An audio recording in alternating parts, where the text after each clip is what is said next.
friends, welcome to Canadian Cutting Edge, and it's Friday morning, so it's a fixed blade Friday, and today we've got the Kizer EVENKI 1. The EVENKI knives, there's a series of 3 knives.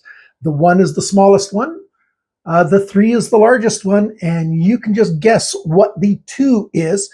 These are fixed blades that are sort of in a narrow kind of style. The small one's like well, if you want a kitchen knife equivalent, it's roughly like a paring knife. But these are for hunting knives. EVENKI is the name of a group of indigenous people that live in the far north of Russia. So sort of roughly equivalent to the Inuit people in northern Canada. So the indigenous peoples that have been there for thousands of years. And they've got knives in this sort of style. And this is an Azo design, so Kizer's main designer. And hopefully you're interested in this knife. It's got a couple little cool features, and I want to tell you all about it. So stick around, and we'll even do a teardown, like taking the handle scales off, and cover all the details. I'll do a full set of measurements and tell you what I think of it. Stick around. Here we go. Each one comes in one colorway, unless there's some exclusives that I don't know about. So the EVENKI 1 is this little guy. Now these are like indigenous, EDC knives, everyday carry. Hunting knives, everyday task kind of knives. These are knives that they carried, and they still carry to this day a style that's like this in general shape. What do they call this? Azo was calling this a wall. I can't find it in my notes, but it's sort of a leaf design shape. I'm just calling it a drop point kind of blade. AEBL steel on this blade. Full tang goes all the way around. And AEBL, I think, is not a great steel for this.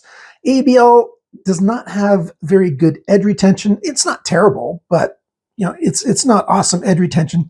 AEBL is basically a very tough steel, and for a small knife like this, I don't think you need all that extra toughness.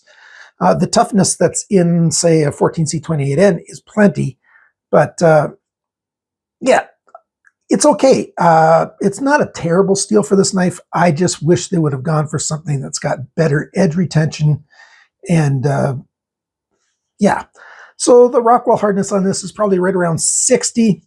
And there it says Azo EVENKI 1, AEBL, AEB-L, and right there, Kizer. So the badging on this thing is actually quite nice. It's not too much badging. We've got a bit of a fuller right there. That's a little bit extra on this knife, a little bit extra expense and stuff that isn't really necessary, but it adds some style points, I guess. Something that is quite nice on it is the jimping. So we got the jimping right here, and then we've got some more jimping closer to the tip. So when you're doing that pinch grip back here, with your middle finger and your thumb, you've got some texture right there to grip onto when you're doing your fine cutting. This size, it's more of a, bird and fish kind of knife. And for those kind of tasks, it's actually quite good. Stonewash finish, a decent sized sharpener's trowel right there. And then we've got the G10 handle scales. Now, at first I thought this was going to be some kind of integrated rubber in there for extra grip, but it isn't. It's just orange G10, and you see this flat here. So I think it takes a lot of material to make this, because I'm not sure how they milled it, but to get orange G10 integrated, I doubt if that was added on later. It's a nice touch. It does add extra friction and grip, and I really like that. And that fine, close together grip is a really good thing for a lot of extra control. Again, that fuller just seems cosmetic to me, not really helpful for just about anything. But the thickness behind the grind, it's not great. I wish it was thinner, but it's not bad. Like, it's right around, 19.5 thou is what I measured was the average thickness behind the grind. In a couple spots, it was like 20 thou. In a couple spots, it was 19 thou. And in a few spots, it was 19.5. So it's fairly consistent along the length. I just wish it was a little bit thinner yet for this size of knife. and for the kind of purposes that you would use it with. Talking more about the handle though, I like the shaping that they've done on this handle. You can see there's a swelling in the middle right there, and then it comes back and then it swells just at the end of the handle. The same thing this way, there's a swelling there. So it fits quite well in the hand. My hands are just barely in the extra large range there, and this knife is comfortable for my hand size and certainly smaller hands. My wife used this for some cooking tasks. I use it for some cooking tasks around the house, in the kitchen, not around the house, as well as outdoor tasks and things like that. And I found it to be very comfortable to use. Everything's rounded and comfortable indeed. One thing about it, lanyard hole, I really wish they would have done something different on the lanyard hole. Here, what do I got here? I've got my Metamorph from Real Steel Knives. Now, this fixed blade Metamorph is no longer available, but Real Steel does this a lot on their knives. You've got the paracord goes through the tang of the blade only and not through the G10, and it makes the paracord narrow and small and stick out. Here, it's got to be bulked out the side, plus that's the widest point on the knife, so it really makes it bigger and bulkier there, which I don't prefer. But we got these pins, and I haven't taken this off before, and so I think they're not going to spin because you don't have a head of a screw there. But before I get into taking it apart, let's look at this sheath. We've got a pancake style sheath, and this side's got a sort of carbon fiber look to it, and this side's just Kydex. Orange on this side, so it's a bright color. This, you might be wondering what this is about. You release this tension in here to make this come apart a little bit more so that you can adjust how much tension there is on this friction hold here. Now, the way it comes from the factory, at least mine, it's just fine. I like it just the way it is. I don't want it any easier, and I don't think I could make it any tighter because I think it's pretty much tightened as far as it goes. So there's that. And then we've got the whole series of holes here. We've got this sort of tech lock-ish kind of clip, which I don't really like because of how high it sits. I could fasten it on to this last hole here to be up a little higher, but it's, let me just double check that. It's only going to hold on one screw then, so that's not any good. You could do it, I didn't actually move it. I was just thinking I could, but no, I can't. I could move it down, I believe, but nope, I could change it to scout carry. That would work as well. There's not an awful lot of room in here. I have to take this bottom piece out in order for it to fit my 1.5-inch belt, but you could take the top one out as well, and now you can fit it onto a 2-inch belt or 2-inch webbing. For wearing on my person, I didn't like it because it's too high up on the hip. I don't wear low-rise pants, so yeah, I didn't prefer that very much, but you can add on your own kind of clip. You can get an ulti clip. You can get all kinds of other clips. I'm going to do a video about a whole bunch of different styles of clips that I've ordered from AliExpress and from other places. They should be here soon, and then I could do that video, but I don't prefer this clip. This size of knife, I would probably carry it in my pocket. So some kind of pocket clip like the ulti clip is what I would probably use. One other feature with this is this silly sharpener. Yeah, that's what I'm calling it, a silly sharpener. It's clear to me that this thing is going to wear down very quickly. Plus, it's going to be extremely hard to get super consistent with sharpening something on this stone because it's contrary to how most people do it. Could you use it to tune up a knife a little bit? Sure. It's just not going to take very much, and then this is going to wear down. I would have preferred if they would have just left this off completely because you can't get rid of this. Why not? Well, because the rivets go right through the steel here, and so that's permanently on there. The only way to do it is to drill out these rivets and put new rivets in to hold this thing together.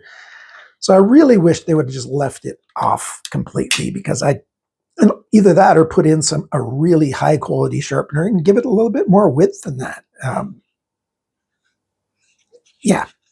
So the sheath, okay, silly. I'd prefer something else. So yeah, not good, not bad. It's an okay sheath. Back to the knife here. How well did it perform in my cutting? Quite well. It's got a nice tip for control, decent sharpened, good thickness to it. I like it.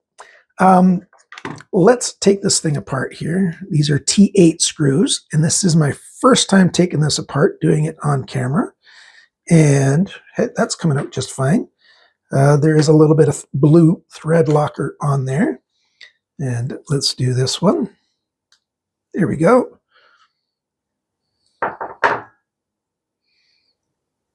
And that's off. And let's pull on that just a little bit. Yep, it's coming off just fine. And there you go. So you've got a little bit of space in here. So if you did want to put something in there, you could, but that's not what it's for. It's for weight reduction.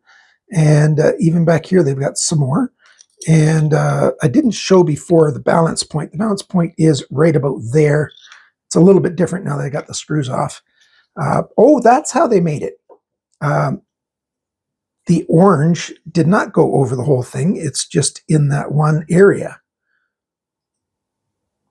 Okay, cool. And then they overlaid it with the green. All right. So, yeah, but anyhow, it's good, proper G10. And there we go. Yeah, we've got a D-shape pin right there. Holds on just fine. And that's nice. Let's go over all the measurements and stuff while I put this thing back together. Get that screw started. The weight of this knife is 55 grams, so 1.9 ounces.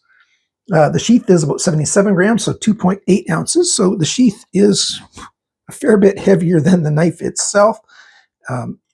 That's fine. That's neither here nor there. And oops, I think it feels like it's cross-threading there. There we go. And let's tighten that up. That's not good. Is one of these screws, yeah, this screw's going to be longer. I should have measured that. And the weight altogether between the two of them is 132 grams, which is 4.7 ounces for the whole system. Now, how long is the sharpened edge? Yep, definitely the screws are different lengths, which makes sense because it's thinner here. So you're going to want to put the smaller screw on the front, of course. There we go. Get it in there without cross-threading, because that's no fun. The cutting edge, actually, first the sharpness. I got a score of about 200 best, the average score of on my best tester. I tested it, I think, 4 or 5 times on this knife. And 200, it's not great, it's not bad, and you can easily sharpen AEBL, not a problem. The sharp edge length is 73 millimeters, 2.87 inches. From the tip to the closest spot on the G10 is 74.3 millimeters, 2.92 inches. The blade depth, the widest point this way, is 21.1 millimeters. That's 0.83 of an inch. The thickness of this blade stock measured up here, I assume it's the same back here, 2.42 millimeters, 0.095. So basically a tenth of an inch thick, tiny, tiny bit less.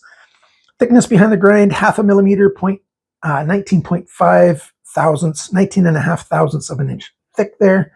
The handle length, so between my thumbs there, 105.0 millimeters, 4.13 inches. The thickness of the handle within the main grip area, the widest point's right there, 14.3 millimeters, 0.563 of an inch. So goes back thinner there, and of course it's thinner all the way along there. It's actually very nice thickness. And the handle depth this way, the width, again, the biggest spot there, not counting the end of the handle where it flares out, 22.2 millimeters, 0.795. So yeah, not bad.